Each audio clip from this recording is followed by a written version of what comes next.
बुराई के अस्तित्व में आने से बहुत पहले, जब पहली बार मनुष्य ने पृथ्वी पर कदम भी नहीं रखा था, उस समय स्वर्ग में अनंत अच्छाई का राज था।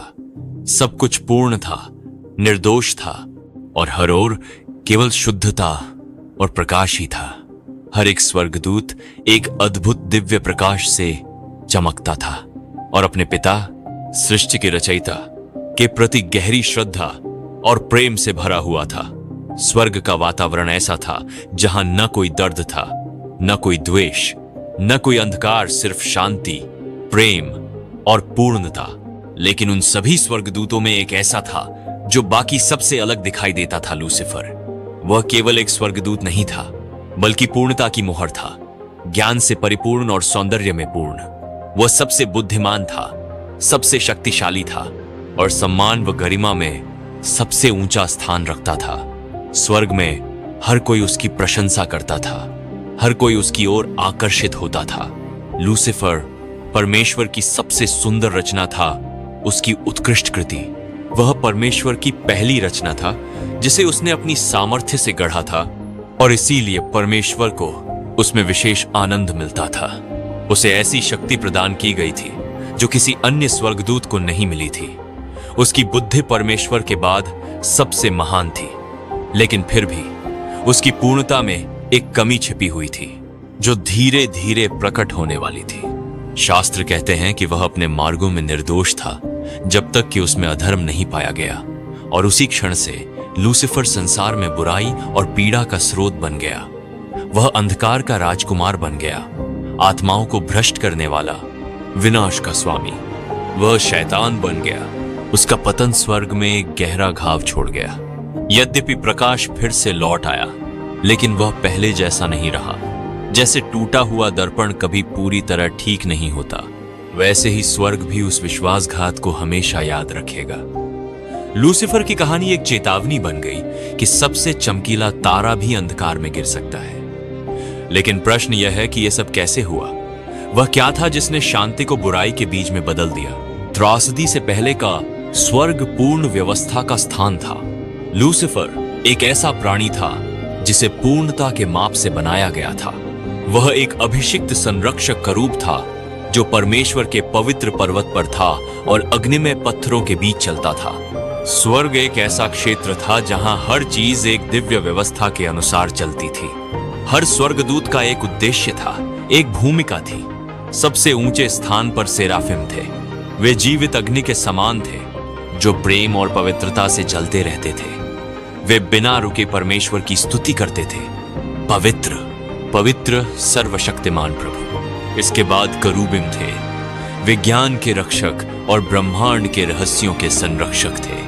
वे हर प्रकार की अशुद्धता को दूर रखने वाली ढाल थे। फिर आते थे महादूत और अन्य स्वर्गदूत। महादूत जैसे मिकाएल और गैब्रियल, वे योद्धा और संदेशवाहक थे जो परमेश्वर के आदेशों को पूरा करते थे। और अंत में वे स्वर्गदूत जो मनुष्यों के सबसे निकट थे, वे आत्माओं के रक्षक थे जो उनके जीवन के मार्ग में साथ चलते थे और उन्हें बुराई से बचाते थे। इस पूर्ण व्यवस्था के बीच परमेश्वर ने कुछ असाधारण बनाने की इच्छा की और उसी से लूसीफर का जन्म हुआ, सुबह का तारा। वह केवल सुंदर नहीं था, बल्कि एक नेता था, एक प्रकाश स्तंभ था जिसे अन्य स्वर्गदूत अनुसरण करते थे। उसका आकर्षण इतना प्रभावशाली था कि उसकी उपस्थिति ही सम्मान और श्रद्धा उत्पन्न करती थी। वह अद्वितीय गरिमा के साथ चलता था और उसकी बातों को सेराफिम और करूबिम तक ध्यान से सुनते थे। यहां तक कि महान योद्धा मिकाएल भी उसकी बुद्धि की प्रशंसा करता था। लूसीफर स्वर्ग के संगीत और स्तुति का नेतृत्व करता था। उसकी आवाज अंधकार में जलती हुई लौ के समान थी, एक प्रकाश जो दूसरों को मार्ग दिखाता था। वह स्वर्ग दूतों को परमेश्वर की स्तुति में एकजुट करता था।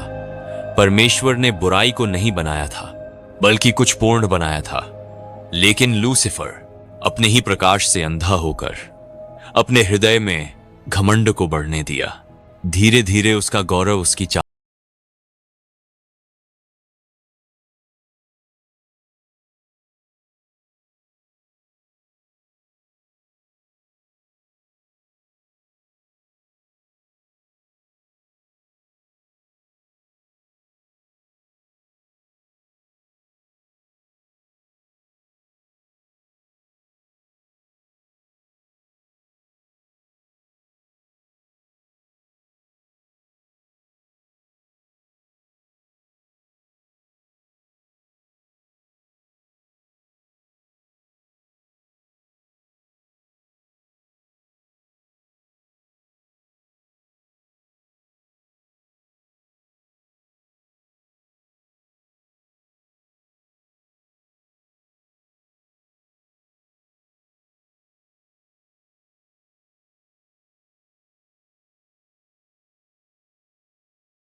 उन्हें किसी नए भाग्य की ओर ले जा सकता हो।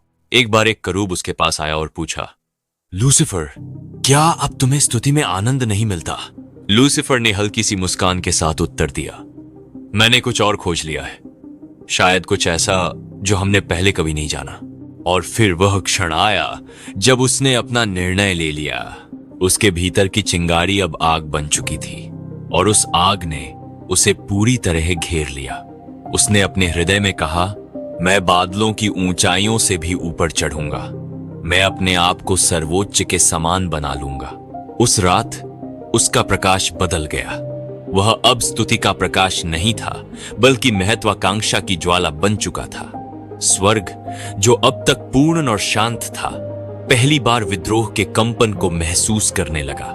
लूसीफर का अर्थ प्रकाश लाने वाला था और यह नाम व्यर्थ नहीं था। वह स्वर्ग का प्रकाश स्तंभ था। वह पहला तारा था जो अंधकार को प्रकाशित करता था। हर स्वर्गदूत उसकी बातों को श्रद्धा से सुनता था, क्योंकि वह परमेश्वर के बारे में ऐसी बातें करता था जैसी किसी और ने नहीं की थी। स्वर्गदूत भोले नहीं थे, वे बुद्धिमान थे, शक्तिशाली थे और हर एक परमेश्वर की पवित्रता का प्रतिबिंब था। लेकिन फिर भी लूसीफर का प्रभाव उन पर गहरा था। वह झूठ या धोखे से उन्हें आकर्षित नहीं करता था, बल्कि अपनी सशक्त उपस्थिति और अपने विचारों की गहराई से उन्हें प्रभावित करता था। वह किसी झूठे वादे के साथ नहीं आया था, वह एक दृष्टि के साथ आया था। एक ऐसी दृष्टि जो इतनी प्रभावशाली थी कि कई स्वर्गदूत उसके पीछे चलने लगे। वह एक टूटते हुए तारे की तरह था, जो क्षण भर के लिए आकाश को उज्जवल कर देता है और सभी को यह विश्वास दिलाता है कि वही सबसे महान प्रकाश है। उसकी अच्छाई, उसका प्रभाव, उसका सम्मान, ये सब वास्तविक थे। यदि कोई समझ पाता कि वह वास्तव में कितना महान था, तो वह यह भी समझ पाता कि उसका पतन कितना गहरा होने वाला था।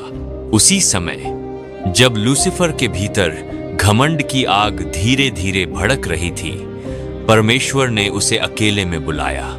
चारों ओर एक पवित्र शांति थी और उस शांति के बीच परमेश्वर की आवाज गूंजी, गहरी, शांत और प्रेम से भरी हुई। लूसीफर, मेरे पुत्र, पूर्णता की मुहर, मैं देख रहा हूं कि तुम्हारे विचार मुझसे दूर होते जा रहे हैं। तुम्हारे हृदय में ऐसे भाव जन्म ले रहे हैं जो तुम्हें अनंत सत्य से अलग कर रहे हैं। लूसीफर ने शांत भाव से अपने सृष्टिकर्ता की ओर देखा और उत्तर दिया, पिता, क्या आपने मुझे समझने और खोजने के लिए नहीं बनाया?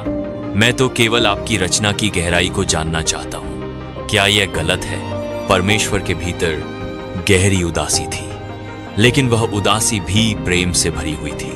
वह जानते थे कि जो स्वतंत्रता उन्होंने दी है, वही अब एक परीक्षा बन रही है। लूसीफर, उन्होंने कोमल स्वर में कहा, तुम्हारी समझने की इच्छा उत्तम है, लेकिन तुम्हारे विचार अब स्वयं की ओर मुड़ते जा रहे हैं। तुम उस प्रकाश से मोहित हो रहे हो जो मैंने तुम्हें दिया है। तुम भूल रहे हो कि यह प्रकाश तुम्हारा अपना नहीं, बल्कि मेरे प्रेम का प्रतिबिंब है। लूसीफर ने अपनी दृष्टि झुका ली, लेकिन उसके भीतर एक हलचल उठी, एक ऐसा भाव जिसे वह स्वयं भी पूरी तरह समझ नहीं पा रहा था। प्रभु, उसने उत्तर दिया, मैंने कभी कुछ ऐसा नहीं चाहा जो आपका न हो। मेरा प्रकाश, मेरी शक्ति, सब कुछ आपने ही तो दिया है। मैं आपसे कैसे दूर हो सकता हूं जब मैं आपकी ही इच्छा से बना हूं? परमेश्वर ने उसे अनंत करुणा से देखा। वह जानते थे कि लूसीफर के भीतर अभी भी प्रेम है, लेकिन वह प्रेम धीरे धीरे ठंडा पड़ रहा है। उन्होंने अपने हाथ उसकी ओर बढ़ाए और कहा, मेरे पुत्र, याद रखो कि हर प्रकाश का स्रोत मैं हूं। अपने हृदय को अंधकार से मत ढकने दो। यदि तुम मेरी ओर लौटोगे तो तुम्हारी महिमा और भी सच्ची हो जाएगी। लेकिन लूसीफर के भीतर शांति के स्थान पर एक चुभन पैदा हुई, एक ऐसी चुभन जो उसके घमंड को छू रही थी। क्या परमेश्वर को उस पर विश्वास नहीं था? उसे इतनी बार चेतावनी क्यों दी जा रही थी? वह झुककर वहां से चला गया, लेकिन उसके भीतर एक अदृश्य दूरी जन्म ले चुकी थी। समय बीतता गया और उसका मन अपने विचारों में और अधिक उलझता गया। वह अब पहले जैसा नहीं रहा था। उसका हृदय दो भागों में बांट चुका था। एक भाग अभी भी परमेश्वर से जुड़ा हुआ था और दूसरा भाग अपनी ही महिमा की ओर खिंच रहा था। फिर एक बार परमेश्वर ने उसे बुलाया। इस बार उनकी आवाज में पहले से अधिक गंभीरता थी, लेकिन प्रेम अब भी उतना ही गहरा था। लूसीफर, मैं तुम्हारे मार्ग को देख रहा हूं और ये देखकर मुझे पीड़ा होती है। तुम्हारा प्रकाश अंधकार में बदल रहा है। अभी भी समय है। यदि तुम लौट आओ तो तुम्हारे भीतर का प्रेम फिर से जीवित हो सकता है। लेकिन इस बार लूसीफर ने सुनने से इनकार कर दिया। उसका हृदय कठोर हो चुका था। अब वह अपने विचारों को सही ठहराने लगा था। उसके भीतर एक आवाज गूंजने लगी, क्या मैं और अधिक का अधिकारी नहीं हूं? परमेश्वर, जो अनंत धैर्य और प्रेम से भरे थे, जानते थे कि उन्होंने उसे हर अवसर दे दिया है। मैं तुमसे दूर नहीं जाऊंगा, उन्होंने अंतिम बार कहा, लेकिन तुम्हें अपनी राह स्वयं चुननी होगी। यह केवल एक चेतावनी नहीं थी, यह स्वतंत्रता का अंतिम प्रमाण था। परमेश्वर का हृदय भारी था। वह जानते थे कि वह अपनी सबसे सुंदर रचना को खोने वाले हैं। फिर भी उनका प्रेम अटूट था। उन्होंने सोचा, उसके पतन में भी मैं उसे प्रेम करता रहूंगा। स्वर्ग में एक अजीब सा सन्नाटा छा गया था, जैसे सब कुछ किसी बड़े परिवर्तन की प्रतीक्षा कर रहा हो। परमेश्वर ने उस क्षण को टाल दिया। उन्होंने लूसीफर को समय दिया, अवसर दिया, ताकि वह स्वयं को बदल सके, अपने भीतर विनम्रता को फिर से खोज सके। उन्होंने उससे कहा, मेरे पुत्र, एक महान परीक्षा आने वाली है। जब वह समय आएगा तो तुम्हारे भीतर का संघर्ष तूफान की तरह उठेगा। तुम्हें तैयार रहना होगा। अपने आप को आज्ञाकारिता में स्थिर करो, क्योंकि यह परीक्षा कठिन होगी। लूसीफर ने उस समय सच्चे मन से सुना। वह परमेश्वर के सामने झुका और बोला, पिता, जो भी परीक्षा होगी, मैं आपकी आज्ञा का पालन करना चाहता हूं। मैं यह नहीं कह सकता कि मैं पूर्ण रहूंगा, लेकिन मेरी इच्छा वफादार रहने की है। मेरे हृदय में अब भी आपका प्रेम है। उसके शब्द झूठ नहीं थे। उस क्षण वह वास्तव में ऐसा ही महसूस कर रहा था, लेकिन उसी समय उसके मन के एक कोने में घमंड का बीज अभी भी जीवित था। वह स्वयं को विशेष, अद्वितीय समझने लगा था। क्या मैं सबसे अधिक प्रकाशमान नहीं हूं? यह विचार उसके भीतर धीरे धीरे गहराता जा रहा था। परमेश्वर ने एक बार फिर उसे अवसर दिया। उन्होंने परीक्षा को फिर से टाल दिया, ताकि लूसीफर को और समय मिल सके अपने भीतर झांकने का, अपने घमंड को पहचानने का। लूसीफर, उन्होंने कहा, यह परीक्षा आसान नहीं होगी। जब ऐसा लगे कि तूफान तुम्हें बहा ले जाएगा, तब अपने मूल को याद करना। याद रखना कि हर प्रकाश मुझसे आता है। लेकिन अब लूसीफर के भीतर एक और कहानी जन्म ले चुकी थी। वही कहानी जो बाद में पृथ्वी पर दोहराई जाने वाली थी। जिस प्रकार अदन की वाटिका में आदम और हव्वा को स्वतंत्रता दी गई थी और उनके सामने अच्छे और बुरे के ज्ञान का वृक्ष रखा गया था, उसी प्रकार लूसीफर के सामने भी एक चुनाव था। सर्प ने हव्वा से कहा था, तुम परमेश्वर के समान बन जाओगे। और यही वही विचार था जो अब लूसीफर के भीतर जन्म ले चुका था। स्वतंत्रता, जो परमेश्वर का सबसे मूल्यवान उपहार था, अब उसकी सबसे बड़ी परीक्षा बन गई थी। और उसी क्षण से स्वर्ग में पहली बार अंधकार ने दस्तक दी। परमेश्वर ने बार बार उस क्षण को टाल दिया था। बार बार लूसीफर को चेतावनी दी थी, उसे समझाने का प्रयास किया था। लेकिन अब वह समय आ चुका था जब निर्णय लिया जाना था। यह केवल लूसीफर की परीक्षा नहीं थी, बल्कि स्वर्ग के हर एक स्वर्गदूत की परीक्षा बनने वाली थी। पूरे स्वर्ग में एक गहरी प्रतीक्षा फैल गई थी, जैसे हर आत्मा आने वाले क्षण का भार महसूस कर रही हो। और फिर वह दिन आया। परमेश्वर ने अपने सभी स्वर्गदूतों को एकत्र किया, छोटे से लेकर महान तक। हर एक को स्वर्ग एक दिव्य सभा में बदल गया, जहां हर ओर प्रकाश ही प्रकाश था। लेकिन उस प्रकाश के भीतर एक गंभीरता छिपी हुई थी। एक गहरा सन्नाटा छा गया, जैसे स्वयं समय भी रुक गया हो। उसी क्षण एक सत्य प्रकट किया गया, एक ऐसा रहस्य, एक ऐसी योजना जिसने सब कुछ बदल दिया। यह घोषणा हुई कि परमेश्वर स्वयं एक दिन मनुष्य का रूप धारण करेंगे। वह पृथ्वी पर आएंगे और वही स्वर्गदूत जो प्रकाश और महिमा से बने हैं, उन्हें उस रूप के सामने झुकना होगा। एक ऐसे रूप के सामने जो मिट्टी से बना होगा, जो पीड़ा सहेगा, जो क्रूस पर चढ़ाया जाएगा। यह सुनते ही स्वर्ग में हलचल मच गई। कुछ स्वर्गदूतों के लिए यह प्रेम का सबसे बड़ा प्रमाण था, परमेश्वर का अपने सृजन के लिए इतना झुक जाना। लेकिन लूसीफर के लिए यह एक अपमान जैसा था। उसका घमंड इस सत्य को स्वीकार नहीं कर सका। तभी मीकाएल आगे बढ़ा, वह जो पद में छोटा था लेकिन विश्वास में अडिग। उसने दृढ़ आवाज में कहा, कौन है परमेश्वर के समान? उसके शब्द साधारण थे, लेकिन उनमें एक ऐसी शक्ति थी जिसने पूरे स्वर्ग को हिला दिया। लूसीफर ने उसे देखा और उसके भीतर क्रोध और अपमान की लहर उठी। तुम कुछ नहीं समझते, उसने उत्तर दिया, अपनी गरिमा को बनाए रखने की कोशिश करते हुए। क्या तुम नहीं देखते कि हमसे क्या मांगा जा रहा है? हम जो प्रकाश से बने हैं, हमें एक ऐसे रूप के सामने झुकना होगा जो हमसे कमतर है। उसकी आवाज में दृढ़ता थी, लेकिन उसके भीतर जलता हुआ अहंकार उसे और कठोर बना रहा था। मीकाएल शांत था, लेकिन उसके शब्दों में सत्य की शक्ति थी। तुम प्रेम को नहीं समझते लूसीफर। यह अपमान नहीं है, यह प्रेम है। परमेश्वर स्वयं को हमारे लिए झुका रहे हैं और तुम इसे अस्वीकार कर रहे हो क्योंकि तुम अपने आप को ऊंचा समझते हो। तुम भूल गए हो कि तुम जो भी हो वह सब उसी की महिमा का प्रतिबिंब है। ये शब्द लूसीफर के हृदय में गहराई तक उतर गए। एक क्षण के लिए उसे लगा जैसे उसे उसका असली चेहरा दिखा दिया गया हो, और वह चेहरा सुंदर नहीं था, बल्कि घमंड और असंतोष से भरा हुआ था। वह इस सत्य को सहन नहीं कर सका। बिना कुछ कहे वह वहां से चला गया। बाहर से वह स्थिर दिख रहा था, लेकिन उसके भीतर तूफान उठ चुका था। उसके भीतर एक ऐसी आग जल रही थी जिसे अब रोका नहीं जा सकता था। अकेले में उसका क्रोध और भी बढ़ गया। यह केवल असहमति नहीं थी, यह विद्रोह बन चुका था। उसने धीरे धीरे दूसरों से बात करनी शुरू की।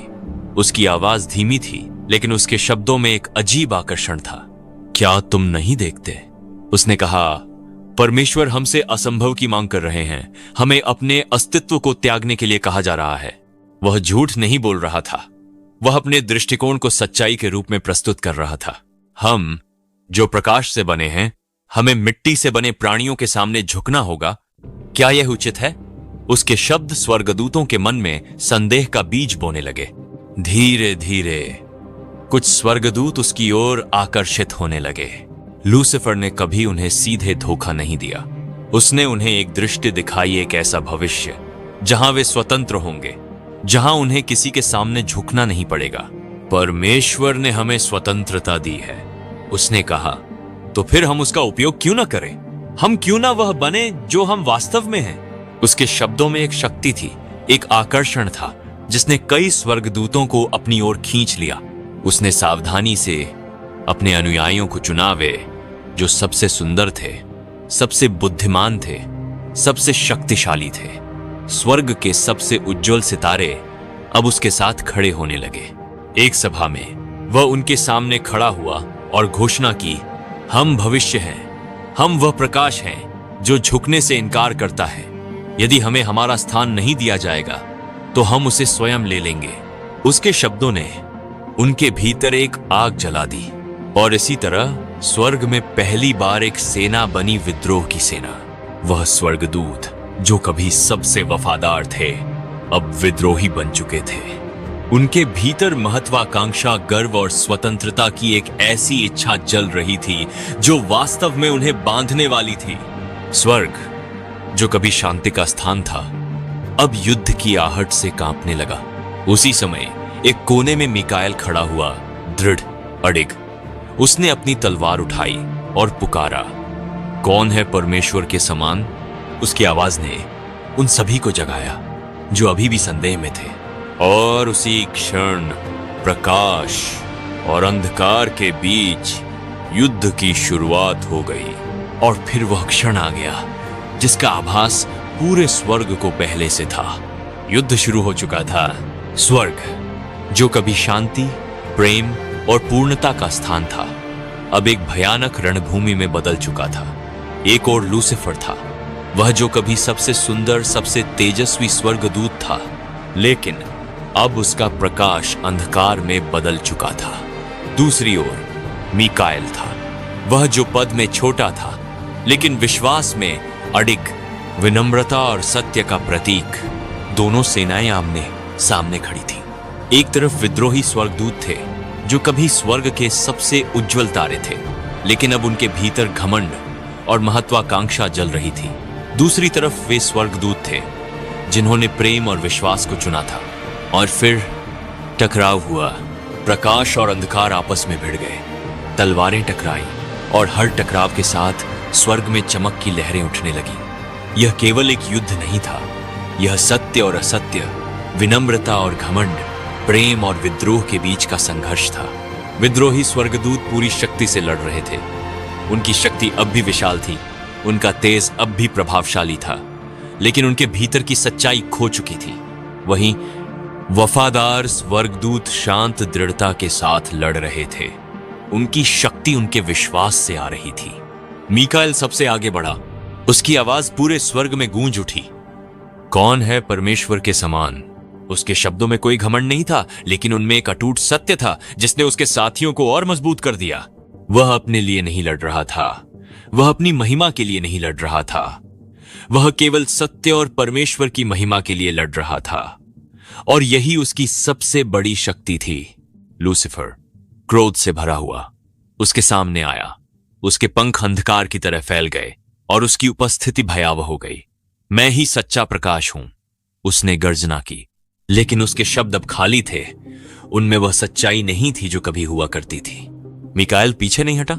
उसने अपनी तलवार उठाई और एक अंतिम पुकार के साथ बोला, परमेश्वर की शक्ति से गिर जाओ लूसीफर। उस क्षण जैसे अंधकार स्वयं टूट गया। विद्रोह की शक्ति बिखरने लगी।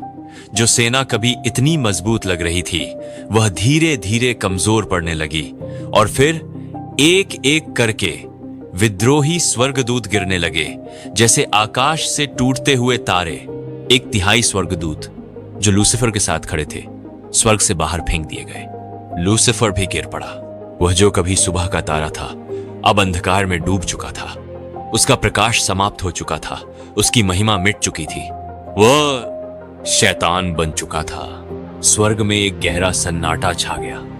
युद्ध समाप्त हो चुका था, लेकिन उसके निशान हर ओर थे। यह एक ऐसी जीत थी जिसमें दुख भी था, क्योंकि जो खोया था वह कभी वापस नहीं आ सकता था। फिर भी एक सत्य स्पष्ट था। अच्छाई ने बुराई पर विजय प्राप्त की थी। यह विजय केवल शक्ति से नहीं मिली थी, बल्कि इसीलिए मिली थी क्योंकि अच्छाई स्वयं परमेश्वर का स्वभाव है।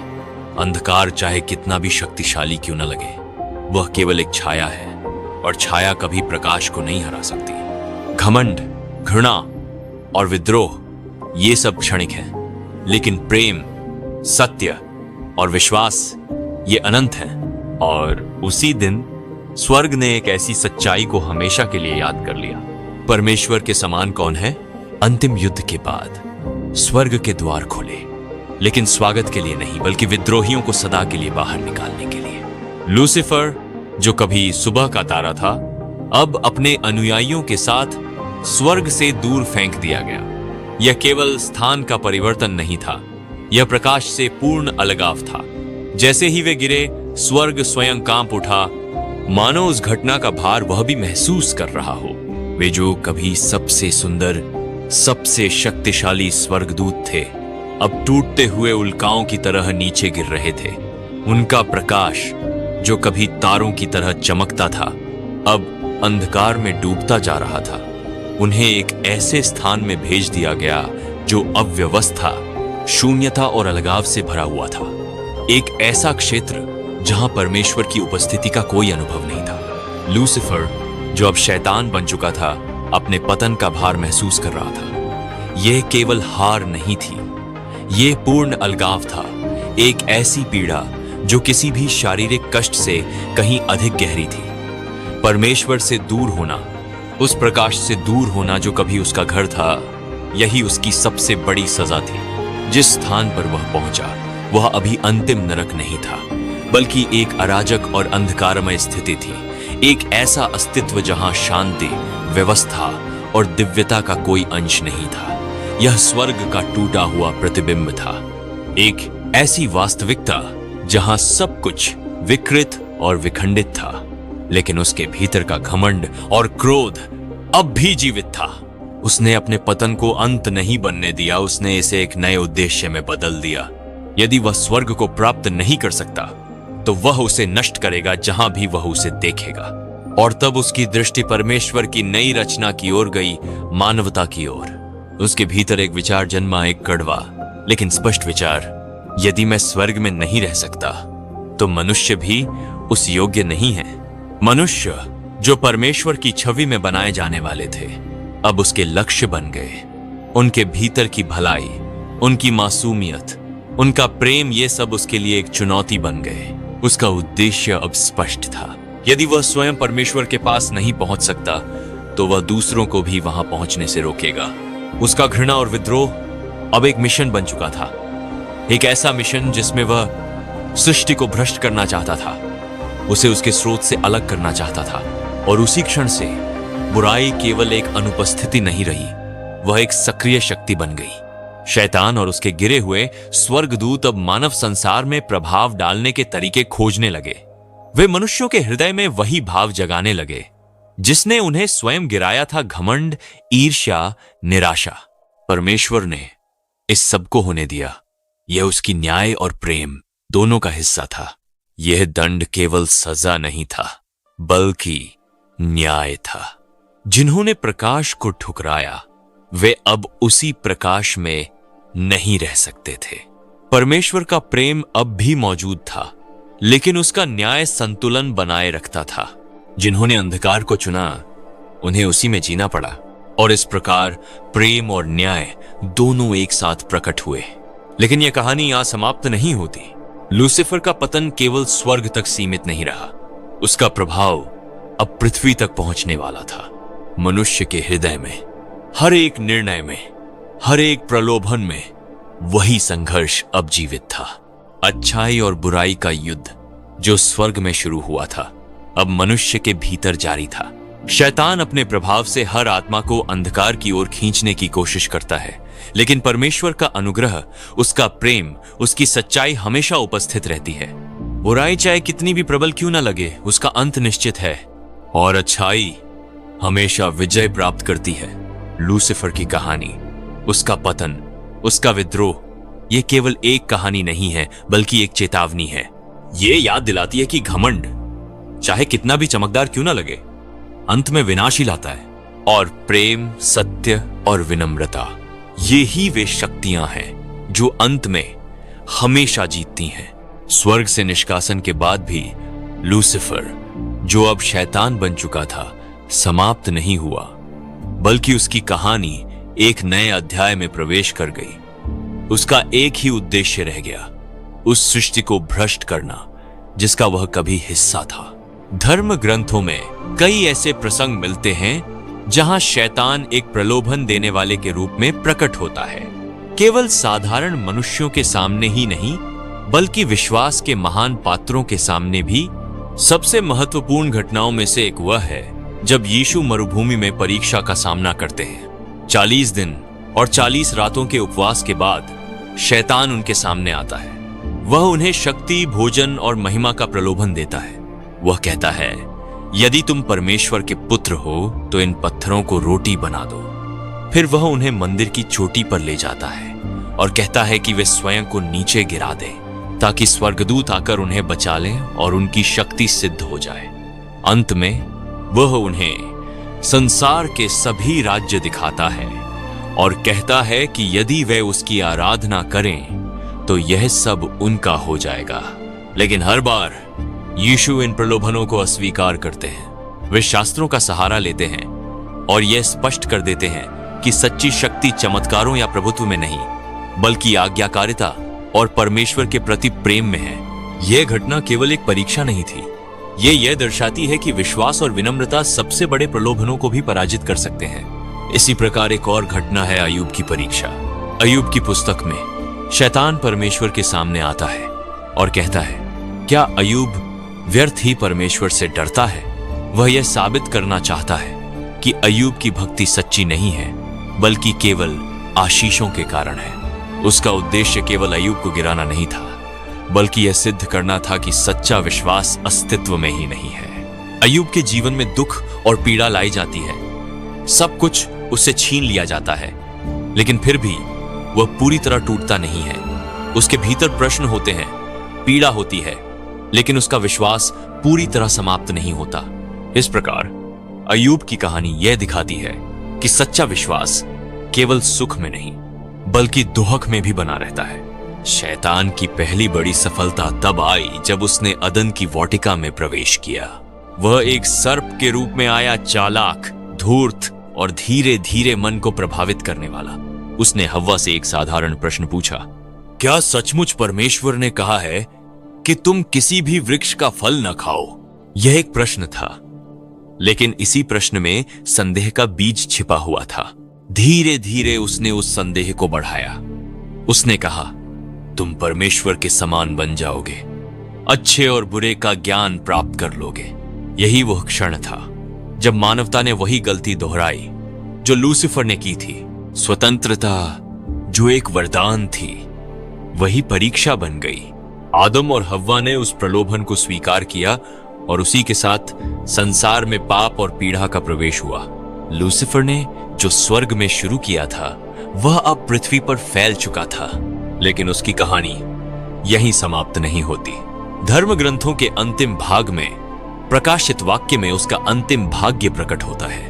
वहां उसे एक महान अजगर के रूप में दिखाया गया है, एक ऐसा प्राणी जो पूरे संसार को भ्रमित करता है, जो शुरू से ही मानवता को भटकाने की कोशिश करता रहा है। वह वही प्राचीन सर्प है, वही शैतान जिसने शुरुआत में मानवता को गिराया था और अंत में भी वह उसी कार्य को पूरा करने की कोशिश करता है।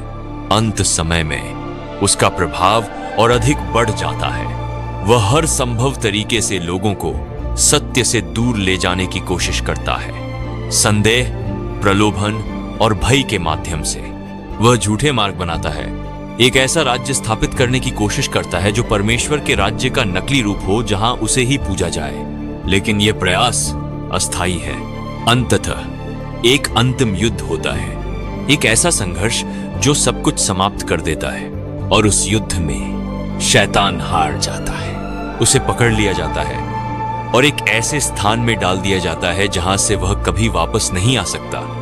एक ऐसी स्थिति जहां उसका प्रभाव समाप्त हो जाता है। ये केवल दंड नहीं है, ये न्याय है। यह इस बात का प्रमाण है कि बुराई कितनी भी शक्तिशाली क्यों न लगे, उसका अंत निश्चित है। प्रकाशित वाक्य की यह कहानी हमें गहरी सच्चाई सिखाती है। अच्छाई की विजय निश्चित है। शैतान की पूरी कहानी, उसका उत्थान, उसका पतन, उसका विद्रोह और उसका अंत, यह सब हमें यह याद दिलाता है कि अंधकार कभी भी प्रकाश को पराजित नहीं कर सकता। आज भी यह संघर्ष जारी है।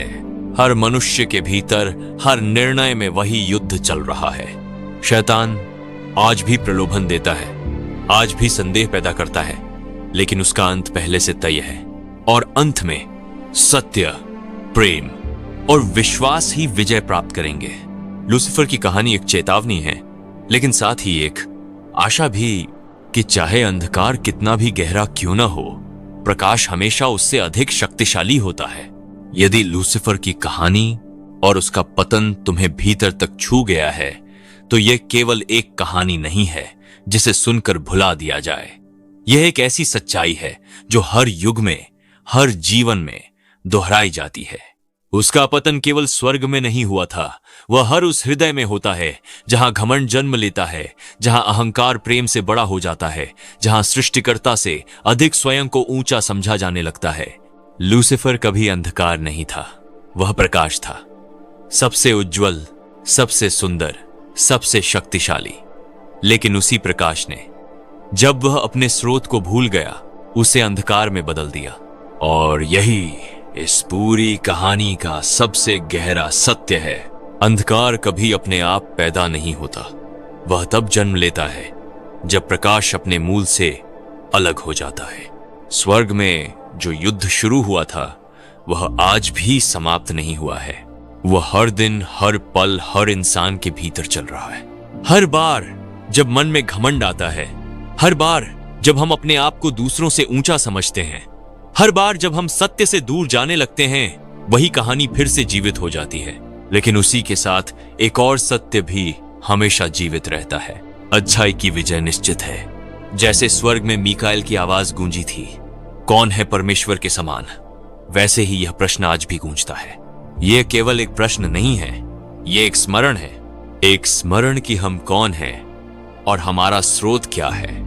लूसीफर की कहानी हमें डराने के लिए नहीं है, बल्कि हमें जगाने के लिए है। यह हमें यह समझाने के लिए है कि स्वतंत्रता एक उपहार है, लेकिन उसी के साथ एक जिम्मेदारी भी है। हम हर दिन एक चुनाव करते हैं, प्रकाश या अंधकार, सत्य या भ्रम, विनम्रता या घमंड। और हर चुनाव हमें या तो ऊपर उठाता है या नीचे गिराता है।